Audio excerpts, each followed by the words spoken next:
Johnson ഓപ്റ്റിക്കൽസിൽ തിങ്കൾ, ബുധൻ, വെള്ളി ദിവസങ്ങളിൽ രാവിലെ 10 മുതൽ ഉച്ചയ്ക്ക് 1 മണിവരെ കണ്ണു ഡോക്ടറുടെ സേവനം ലഭ്യമാണ്. എല്ലാ ബ്രാൻഡഡ് ഫ്രെയിമുകളും ഇവിടെ ലഭ്യമാണ്.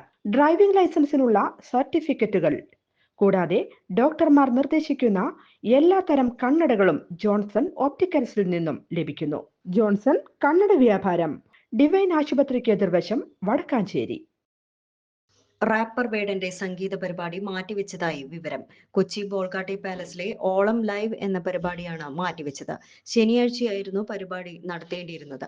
ബലാത്സംഗ കേസിൽ വേടൻ ഒളിവിൽ പോയതോടെയാണ് പരിപാടി മാറ്റിയത്. പരിപാടിക്കെത്തിയാൽ അറസ്റ്റ് ചെയ്യാനായിരുന്നു പോലീസ് തീരുമാനം. അതേസമയം മറ്റൊരു ദിവസം പരിപാടി നടത്തുമെന്ന് സംഘാടകർ അറിയിച്ചു. യുവതിയുടെ പരാതിയുടെ അടിസ്ഥാനത്തിലെടുത്ത ബലാത്സംഗ കേസിൽ മുൻകൂർ ജാമ്യത്തിനായി റാപ്പർ വേടൻ ഹൈക്കോടതിയെ സമീപിച്ചിരുന്നു. കേസിൽ തൃക്കാക്കര SP-യുടെ മേൽനോട്ടത്തിലാണ് അന്വേഷണം നടക്കുന്നത്.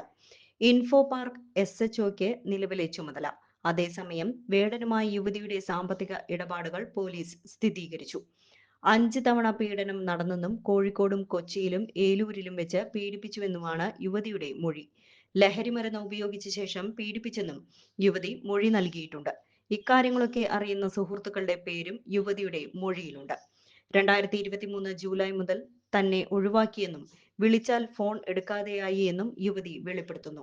പിന്മാറ്റം മാനസികമായി തകർത്തു, ഡിപ്രഷനിലേക്ക് എത്തിപ്പെട്ടു. പലപ്പോഴായി 31,000 രൂപ വേടന് കൈമാറിയിട്ടുണ്ടെന്നും യുവതി വ്യക്തമാക്കി. ഇവയുടെ അക്കൗണ്ട്, GPay വിവരങ്ങളും യുവതി ഹാജരാക്കിയിട്ടുണ്ട്. ജാമ്യമില്ലാ വകുപ്പ് ചുമത്തിയാണ് വേടനെതിരെ പോലീസ് കേസെടുത്തിരിക്കുന്നത്. കൂടുതൽ വാർത്തകൾക്ക് ഞങ്ങളുടെ ചാനൽ സബ്സ്ക്രൈബ് ചെയ്യുക. ഫേസ്ബുക്ക് ഫോളോ അപ്പ് ചെയ്യുക. വാർത്തകൾ വേഗത്തിലറിയാൻ Anytime News.